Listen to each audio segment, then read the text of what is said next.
드리도록 하겠습니다. 저는 이 세션 자장을 맡고 있으면서 이제 또 발표를 하게 됐습니다. 저는 서울대학교 건설환경화학부의 김성열 교수라고 합니다. 제가 말씀드릴 내용은 해상풍력 단일 버켓과 트라이포드 버켓 기초의 지지고동에 대한 내용입니다. 잠시만요. 포인터를 보겠습니다. 제가 총 한 3가지 정도 말씀드릴 텐데요. 제가 수치 해석을 수행해서 버켓 기초에 대해서 다양한 지지고동을 분석을 해봤고요. 그 내용과 그 다음에 버켓 기초는 기본적으로 토사 집안에 설치가 되기 때문에 흙의 소성 변형 때문에 장기 반복 과정에 의한 누적 변이가 발생할 수 있습니다. 거기에 대한 모형 시험을 수행한 결과 그리고 수치 해석을 어떻게 반영을 할지 그렇게 좀 연구를 해봤고요. 그 다음에 나중에 말씀드리겠지만 트라이포드 버켓 기초 같은 경우에는 단일 버켓의 인발, 특히 또 최근에 부유식 풍력 석션 기초가 사용될 때는 인발 지지력이 중요해지게 됩니다. 그래서 인발 지지력에 대한 모형 실험 결과를 말씀드리겠습니다. 지금 요거는 제가 최근에 지금까지 한 10년간 버켓 기초에 대해서 국제학술지에 한 10편 이상 게재한 논문이고요. 혹시 발표 내용에 대해서 의문이 있으시면 이 논문들을 참조하시면 될 것 같습니다.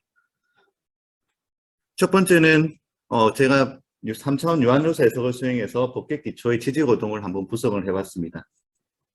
그래서 모델링 방법 그리고 점성토, 사일토 집안, 단일 버켓, 트라이포드 버켓의 지지고동에 대해서 설명을 드리겠습니다. 버켓 기초는 다들 아시다시피 컵을 뒤집어 놓은 형상이고요. 여기에 이제 펌프를 연결해서 물을 배출하면 내부의 수압이 감소되면서 외부와 내부의 수압 차이에서 자연스럽게 버켓이 간입되는 형태를 가지고 있습니다. 이것은 대형 시공 장비가 필요하지 않고 간단하게 시공이 가능하기 때문에 기존 기초 형식과 비교해서 30에서 50% 정도 저렴한 시공 비용이 저렴한 것으로 알려져 있습니다. 다만 문제는 안반에 근입되지 않고 토사 집안이 근입되기 때문에 장기 반복 과정에 의한 누적 전이가 발생할 수 있다는 거고요. 특히 또 얕은 기초 형태임에도 불구하고 하중이 작용하면 수평력과 회전이 동시에 발생하기 때문에 그 지지고동이 매우 복잡해지게 됩니다. 그래서 그러한 지지력을 이론적인 식으로 제시하기가 매우 힘든 상태입니다. 이게 지금 큰 직경을 가지는 단일 버켓이고요. 그 다음에 수심이 깊어지면 결국 모멘트에 대한 지지력이 중요해지기 때문에 단일 버켓을 정삼각형 형태로 묶은 트라이포드 버켓 형태도 많이 적용되고 있습니다. 유한요소 수치 해석을 수행을 해봤는데요.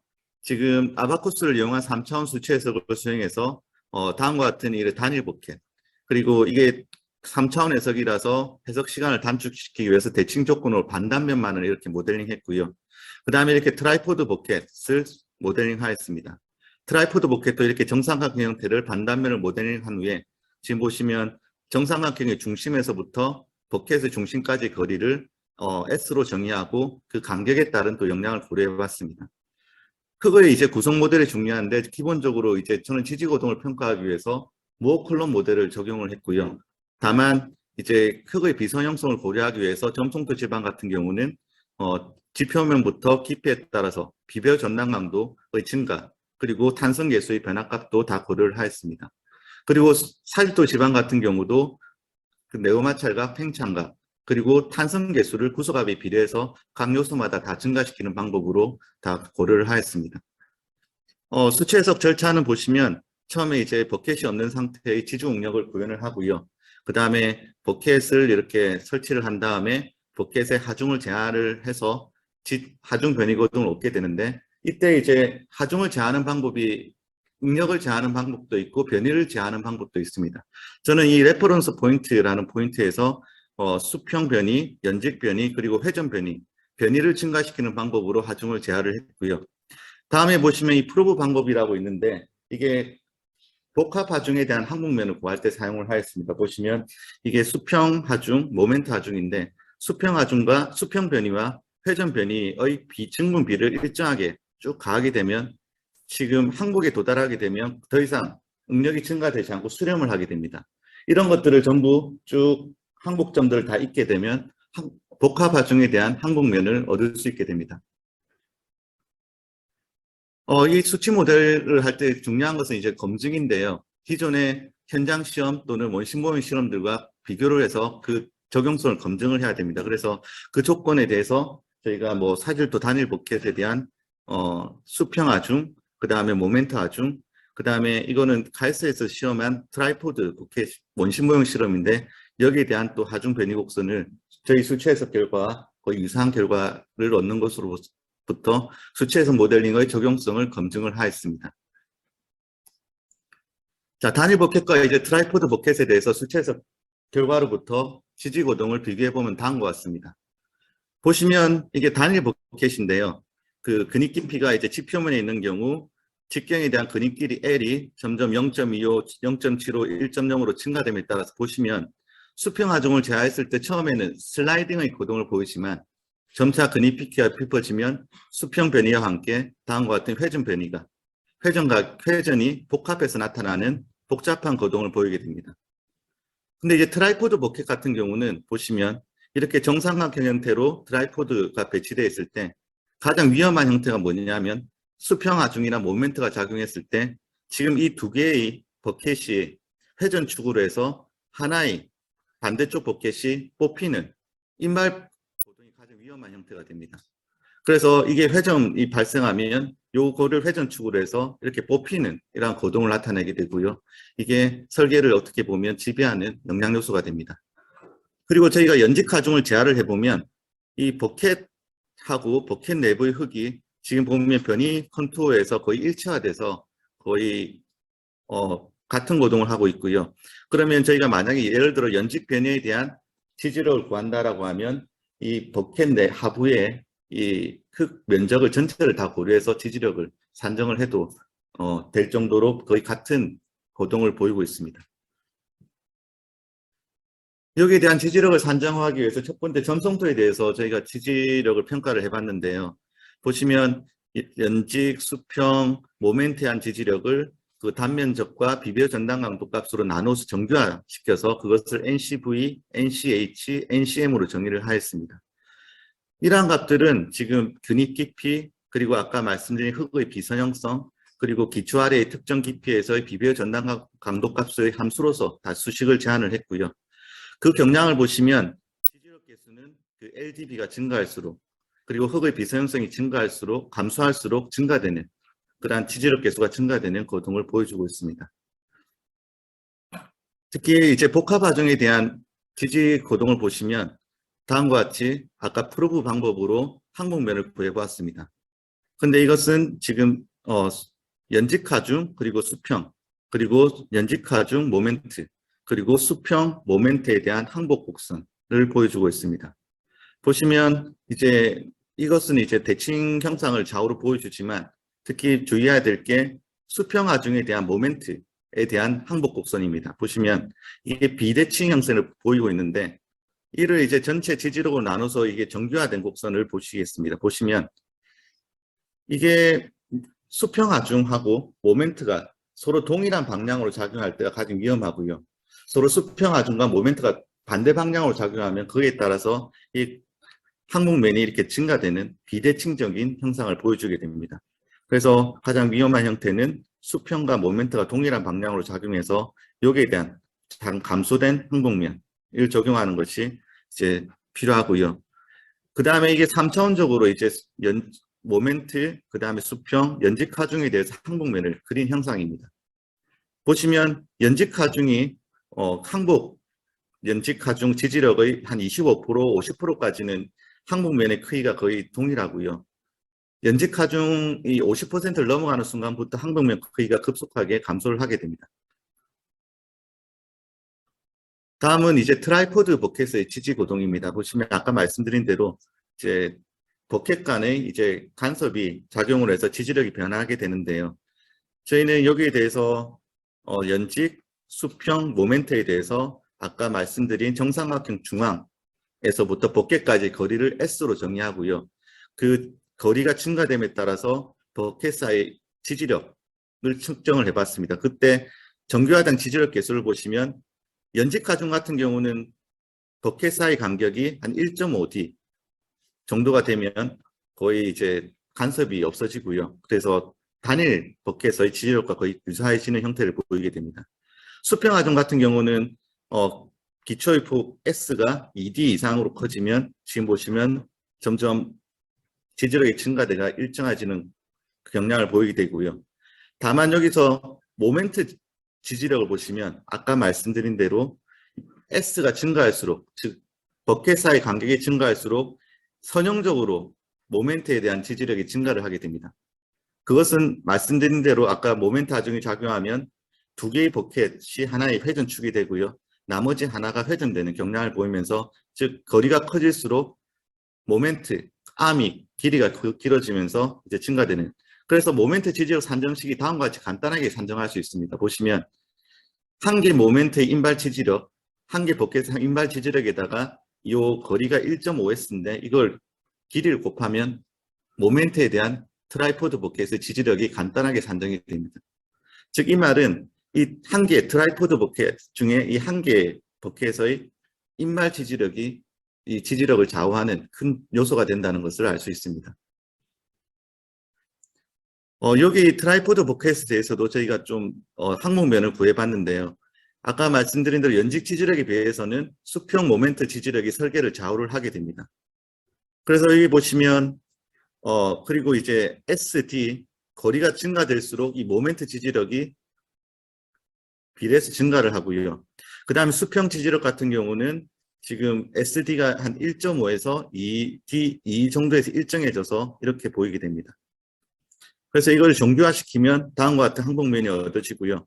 아까 연직 하중에 대한 영향을 살펴보면 마찬가지로 0.5D, 그러니까 연직 지지력의 0.50% 이상의 연직량이 가해지면 항목면 크기가 급격하게 또 감소를 하게 됩니다. 그래서 여기 이렇게 다양한 이제 그걸 해봤고요. 마지막으로는 또 트라이포드 버켓이 사질토 지반이 근입됐을 때 또 수치 해석을 해봤는데요. 특히 사질토 지반 같은 경우는 하중 구속압이 증가가 되면 거기에 따른 강도가 모 쿨롬 시계에 비례해서 증가되기 때문에 연직 지지력보다는 설계를 지배하는 것은 수평과 모멘트 지지력이 될 겁니다. 그래서 여기에 대한 저희가 트라이포드 버켓의 지지력을 산정하는 식도 제안을 했고요. 그 다음에 복합 항목면을 살펴보면 여기 모멘트 지지력, 그 다음에 수평 지지력이 되는데 LDB, 근입 깊이 B, 그 다음에 간격 B를 달리해서 다양한 수치 해석을 수행했는데 특별히 LD나 SD에 대한 경향은 제가 발견하지는 못했고요. 그런데 특이하게 이제 LD가 1.0, SD가 1.0인 경우는 지금 여기 7회지 원형점인데 거의 선형으로 이을 수 있을 것으로 보입니다. 그래서 보수적으로 좀 평가를 한다라고 하면 만약에 수평과 모멘트, 복합 하중이 작용하는 조건을 고려할 때는 이 각각에 대한 지지력을 구한 후에 이 선형을 그은 다음에 이 내부에 응력이 놓이면, 지지력이 놓이면 안전한 걸로 판정할 수 있을 것으로 생각이 됩니다. 좀 빠르게, 좀 시간상 빠르게 말씀드렸고요. 그 다음에 두 번째는 장기 반복 하중을 받는 버켓 기초의 누적 변이 평가입니다. 저는 이것을 평가하기 위해서 누적 반복 하중이라는 게 10의 7승번 정도로 이제 고려해야 된다고 알려져 있는데, 저희는 센트리퓨지나 이런 정밀 시험에서는 그 정도의 하중을 제어하기가 힘듭니다. 그래서 저희가 특별한 그 하중 제어 장치, 반복 하중 제어 장치를 만들었고요. 이 장비를 통해서 10,000번 이상의 반복 하중을 제어를 하였습니다. 보시면 이 버켓 기초가 이런 식으로 놓여 있다라고 하면 지금 보시면 여기에 와이어를 매달아서 여기 이런 식으로 형태가 되어 있고요. 이 버켓 기초와 이쪽 하중을 제어하는 이쪽 부분의 무게, 그리고 이 M2라는 무게가 균형을 이루도록 해줍니다. 그러면 평형 상태가 되어 있겠죠. 힘의 평형. 그 상태에서 여기 모터를 돌리면 이 M1이라는 질량이 이렇게 돌게 되면 여기서 모멘트가 바뀌게 됩니다. 그 모멘트가 바뀌는 거에서 이 회전축에 의해서 여기서 힘을 반복적으로 이 버켓의 상단에 수평으로 제어를 하게 됩니다. 이러한 방법을 약간 바꾸면 저희가 이것 장치를 응용해서 인발 하중에 대해서도 이러한 반복 하중을 10,000번 이상 가하는 시험 장비를 또 계속 개조를 했고요. 그래서 이를 통해서 10,000번 이상의 아주 장기 반복 하중에 대한 누적 변이를 또 평가를 하였습니다. 우선 점토 지방 같은 경우는 카올리나이트 슬러리를 넣고 5주 이상 안밀시켜서 균질한 지방을 조성을 했고요. 사질토 지방 같은 경우는 특히 포화가 중요합니다. 그래서 물을 넣고 그 안에 흙을 흩뿌리는 수중침강법을 이용해서 완전 포화를 시켰고요. 그 다음에 거기에 따른 여러 가지 모형을 만들었을 때 균질한 지반이 조성되는 것을 확인을 하였습니다. 그 상태에서 이제 저희가 이제 지금 보시면 높이가 다른 두 개의 LVDT의 수평 변이 측정 결과로부터 특히 이제 중요한 회전각을 이제 측정을 했고요. 보시면 이제 이게 누적 변이고 이게 반복 재하 횟수 로그로 나타낸 겁니다. 지금 보면 10의 4승 10,000번 이상 재하를 했고요. 그 다음에 초기에 보시면 큰 변이가 발생하고 사이클이 증가할수록 증가폭이 점점 감소되는 경향을 볼 수 있습니다. 이 반복 하중에서 이제 누적 변이에 특히 제일 중요한 영향을 미치는 게 수평 하중, 수평 지지력에 대한 반복 하중의 진폭, 이 응력비 RC가 되게 중요합니다. 그래서 RC를 변경시키면서 집안 특성, LDB, RC를 바꿔가면서 이러한 누적 변이 회전각을 판별을 했고요. 이는 초기 회전각분의 회전각의 누적 회전각이 반복 횟수에 따른 이러한 식으로 나타낼 수 있고 여기에 적용되는 TB나 알파, 베타 값을 산정하는 또 경험식을 제안을 하였습니다. 우선 결과를 보시면 우선 먼저 이 수평 지지력을 가한다라고 하면 수평 지지력, 정적인 상태에서의 지지력 값을 평가를 해야 돼서 지금 보시면 정적 하중을 제하하면서 회전각이 이제 결과로부터 수평 지지력을 판단하고요. 수평 지지력 H0분의 그 다음에 반복 하중의 진폭, 그 비율을 RC로 정의하고 그것을 바꿔가면서 이렇게 시험을 수행을 하게 됩니다. 지금 보시면 이제 처음 HC를 가했을 때 이 누적 회전각 결과인데 초기에 첫 번째 사이클에서 아주 제일 큰 회전각이 발생을 하고요. 점점 반복이 될수록 회전각 증분이 점점 감소돼서 n번째의 회전각을 세타 n으로 정의하게 됩니다. 그리고 각각에 대해서 이제 언로딩 시에 언로딩 스티프니스가 또 아까 공진 주파수나 이런 걸 구할 때 중요해서 거기에 대해서 또 산정을 하게 됩니다. 보시면 이게 누적 회전각, 그 다음에 누적 반복 횟수에 대한 결과이고요.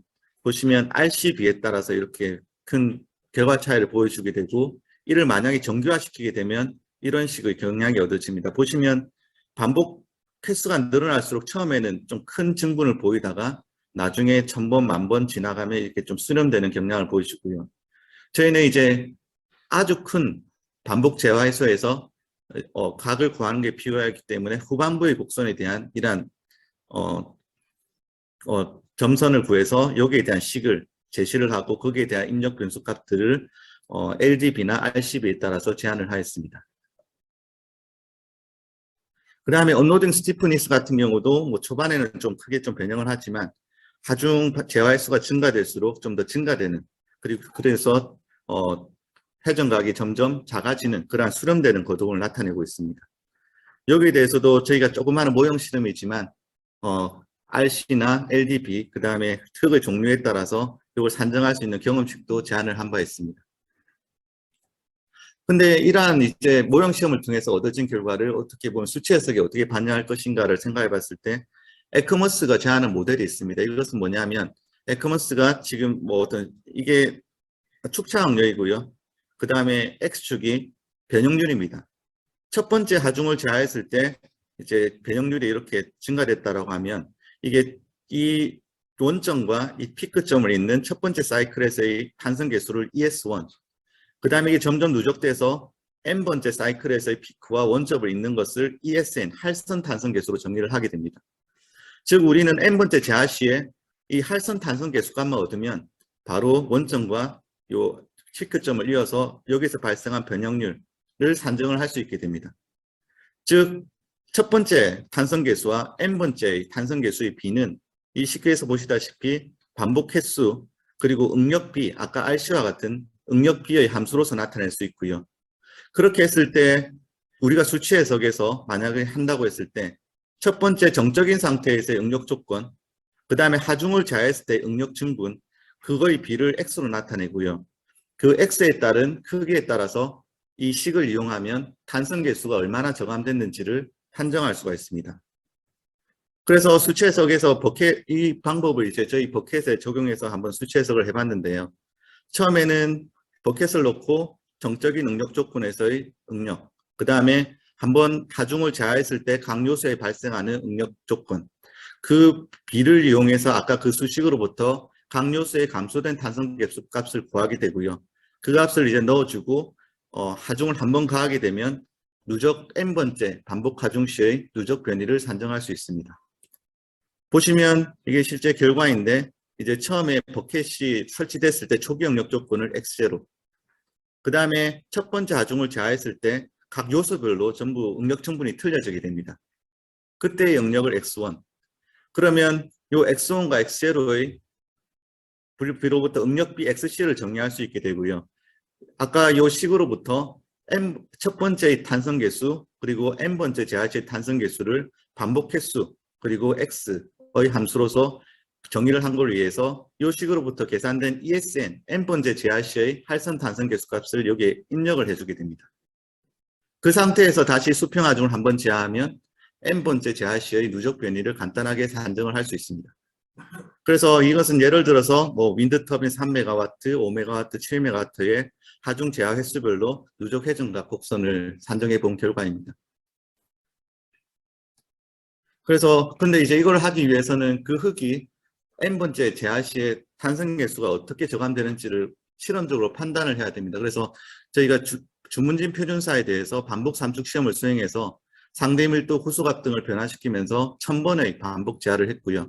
거기에 따라서 지금 보시면 응력비 그리고 상대 밀도에 따라서 변형률이 반복 횟수에 따라서 어떻게 감소되는지 그 경량을 구했고 거기에 따른 탄성 계수, 저감식을 산정하는 방법을 제안을 하였습니다.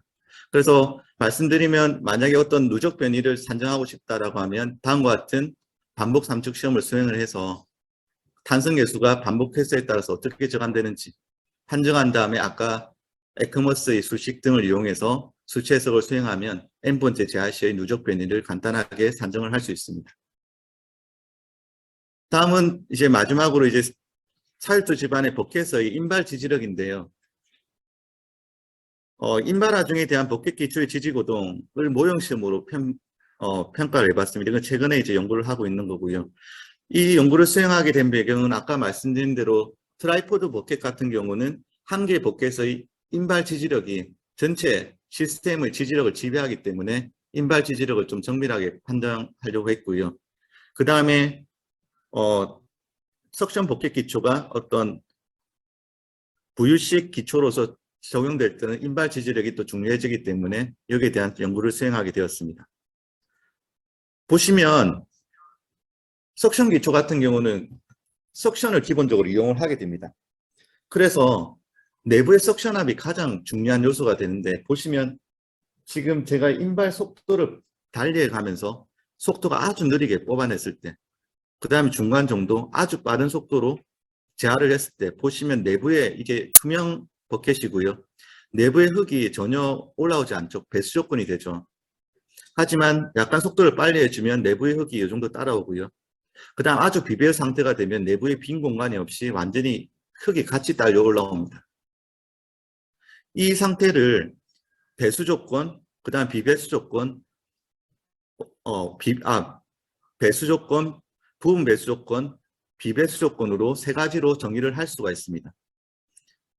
예를 들어서 이렇게 배수 조건의 지지력, 인발 지지력은 비배수 조건은 배수 조건에 비해서 인발 지지력이 3배 이상 증가를 해서 이러한 석션압에 의한 지지력 증가 효과를 고려하는 것이 꼭 필요를 하게 됩니다. 아까 와이어를 연결해서 이렇게 수통을 넣은 다음에 물을 약간 트는 형식으로 물을 일정한 하중이 증가되도록 하중 제하 장치를 간단하게 만들었고요. 이러한 방법을 적용하면 기존에는 구현할 수 없었던 하중 증폭 속도를 아주 작게 배수 조건부터 비배수 조건까지 제어를 할 수 있습니다. 그 다음에 두 번째 최근에 만든 것은 변이 속도 제어 방식으로 위에 모터를 놓고 속도를 아주 천천히 그리고 아주 빠르게, 그래서 하중 제어, 변이 제어 두 가지 방식으로 시험을 수행을 하였습니다.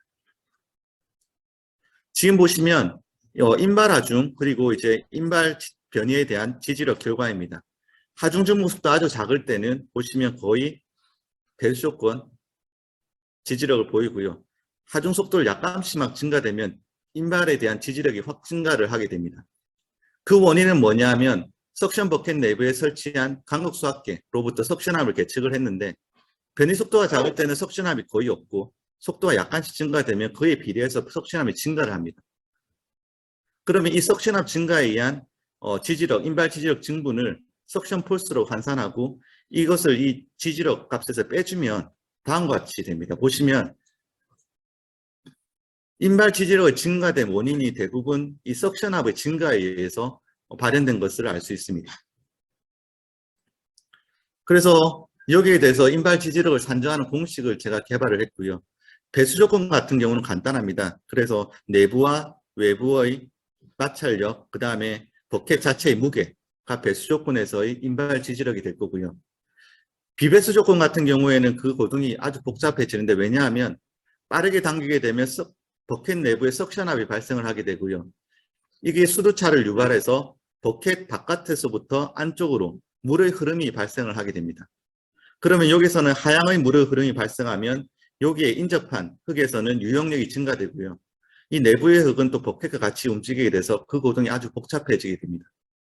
근데 제가 시험을 아주 많이 수행을 해서 거기에 따른 어떤 경량을 분석해 본 결과 식을 간단하게 제안을 했는데 인발 지지력의 이제 버켓의 인발 지지력 공식은 버켓과 버켓의 무게, 그리고 버켓 내부의 흙의 무게, 그리고 버켓의 내부와 외부의 흙의 마찰각을 합으로서 나타낼 수 있다고 제안을 하였습니다.